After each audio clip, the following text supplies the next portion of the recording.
तो यहाँ पे जो है आर्टिफिशियल हाइब्रिडाइजेशन जब हम देखेंगे तो इसमें होता क्या है, सिंपली आर्टिफिशियल हाइब्रिडाइजेशन में कि ह्यूमन इंटरफेरेंस के थ्रू अगर आप पॉलिनेशन की प्रोसेस और फर्टिलाइजेशन की प्रोसेस को कंट्रोल करें तो उसको हम जनरली बोल देते हैं आर्टिफिशियल फर्टिलाइजेशन या आर्टिफिशियल हाइब्रिडाइजेशन। आर्टिफिशियल हाइब्रिडाइजेशन का मेन एडवांटेज ये है कि अगर मान लीजिए कोई प्लांट है, उसमें हम कुछ डिजायर्ड कैरेक्टर के थ्रू ऑफस्प्रिंग पाना चाहते हैं या कोई एक्सपेरिमेंट के थ्रू कुछ उसमें जो है जिनका मिक्सअप हम चाहते हैं, तो हम ऐसे में क्या करते हैं, इसमें हम आर्टिफिशियल हाइब्रिडाइजेशन का यूज करते हैं। ये होता कैसे है, मान लीजिए आपका कोई बाइसेक्सुअल प्लांट है, उसी में इसकी जरूरत ज़्यादा पड़ती है, ठीक है। तो बाइसेक्सुअल प्लांट है तो पहला स्टेप तो हम लोग वहाँ पे यूज करते हैं रिमूवल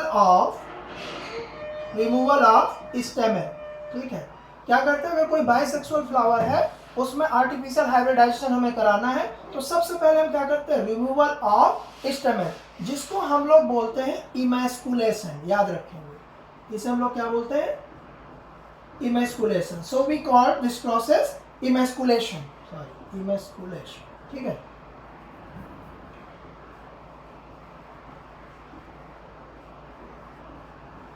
तो removal of stamen from bisexual flower is called emasculation. So artificial fertilisation को कंडक्ट करने के लिए हम लोग सबसे पहला स्टेप क्या करते हैं कि अगर कोई बाइसेक्सुअल फ्लावर है तो सबसे पहले उसमें से हम फ्लावर को मैच्योर होने से पहले ही हम स्टेमेन को क्या करें, रिमूव कर दें, मेल पार्ट को रिमूव कर देते हैं, जिससे क्या है कि वो सेल्फ फर्टिलाइज ना कर सके, ठीक है। सेकेंड स्टेप इसी में क्या लेते हैं, देन बैगिंग। दूसरे स्टेप पे हम लोग यूज करते हैं सेकेंड स्टेप में बैगिंग। बैगिंग क्या होता है, मान लीजिए जो बाइसेक्सुअल फ्लावर आपका था वहां से you just remove the male part that is stamen.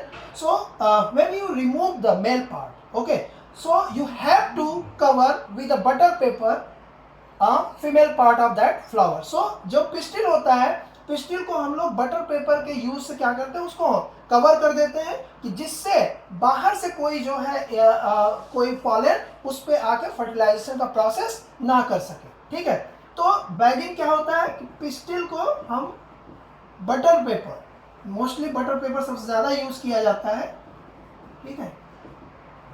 तो बटर पेपर के हेल्प से क्या करते हैं, कवर कर देते हैं और उसको ग्रो होने देते हैं। और जैसे ही पिस्टिल आपका कॉम्पैटिबल हो जाता है, मतलब मैच्योर हो जाती है पिस्टिल, हम क्या करते हैं, अपना desire character, we just found the desire character from stamen, और उस स्टेमेन से जो है पॉलन को हम क्या करते हैं, इस बैग को रिमूव करेंगे। बैग को रिमूव करने के बाद पॉलन को जो उस पिस्टिल के ऊपर डस्ट कर देंगे और डस्टिंग करने के बाद रीबैगिंग कर देते हैं। क्या कर देते हैं, रीबैगिंग। और रीबैगिंग करके इसको हम क्या करते हैं, डेवलप होने देते हैं। तो फ्रूट हमारा या जो है सीड जो हमारा आगे डेवलप होने लगता है। ये जो तीनों स्टेप हैं, this 3 steps involve in artificial hybridization, removal of stamen, bagging and rebagging. तो इस तरीके से जो भी डिजायर कैरेक्टर है उसको हम प्लांट में कंट्रोल कर सकते हैं, and this process is called the artificial hybridisation, okay. तो इसमें हम खूब ध्यान से देख सकते हैं, crossing different varieties of artificial hybridisation के अपने एडवांटेजेस भी हैं।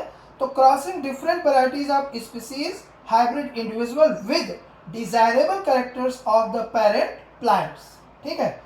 और इमैस्कुलेशन, इसके बाद desired pollen grain for pollination stigma protected from the contamination. So bagging, ये आपका बैगिंग क्या करता है कि जो डिजायर्ड पॉलन ग्रेन है, ठीक है, उसी के थ्रू ही जो है पिस्टिल में हम पॉलिनेशन कराएं, जो है अनडिजायर्ड पॉलन उसके ऊपर ना आ सके, इसलिए हम पिस्टिल को क्या कर देते हैं, बैगिंग कर देते हैं with the help of butter paper, ठीक है। और इमैस्कुलेशन अभी हमने समझा था कि रिमूवल ऑफ स्टेमेन या removal of anther is called emasculation, ठीक है।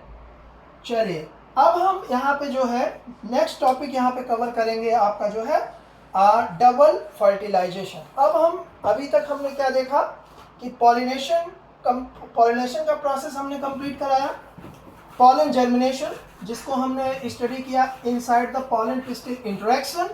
अब हम यहाँ पे देखते हैं कि आपका जो है फर्टिलाइजेशन या डबल फर्टिलाइजेशन क्या होता है। और हमेशा याद रखेंगे डबल फर्टिलाइजेशन मोस्टली आपके एंजियोस्पर्म में ऑब्जर्व किया जाता है, डबल फर्टिलाइजेशन।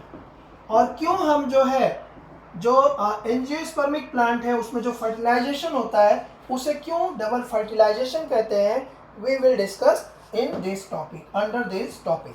ठीक है, तो चलिए अब हम शुरू करते हैं। यहाँ पे आपका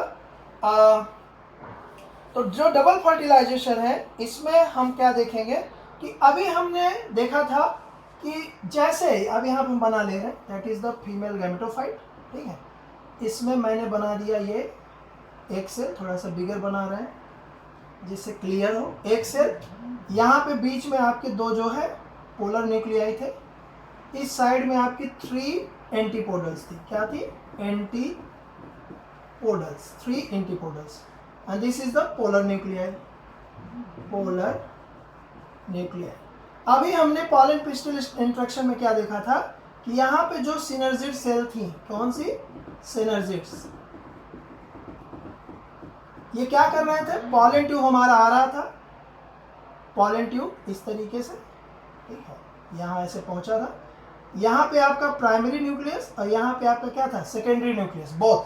ठीक है, तो होता क्या है फर्टिलाइजेशन में, अब यहाँ हम ध्यान से समझेंगे। तो यहाँ पे जो प्राइमरी मेल न्यूक्लियस होता है, याद रखेंगे, सेकेंडरी नहीं, primary male nucleus fuse with egg nucleus. किसके साथ करता है? ये यहाँ पे जो है आपका न्यूक्लियाई जो है यहाँ पे आपका रीच कर जाएगा और ये पॉलन ट्यूब आगे की तरफ बढ़ जाएगी। कहाँ बढ़ जाएगी? आगे की तरफ। और जो सेकेंडरी मेल न्यूक्लियस है वो यहाँ पे आ जाएगा।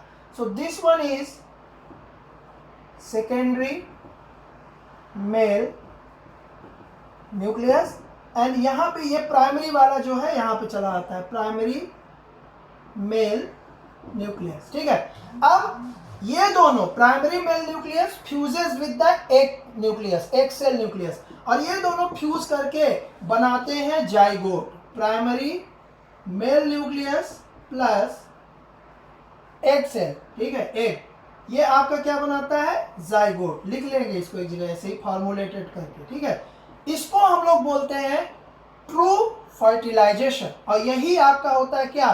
True fertilisation. जिस फर्टिलाइजेशन में आपका जाइगोट का फॉर्मेशन हो उसी को हम ट्रू फर्टिलाइजेशन कहते हैं।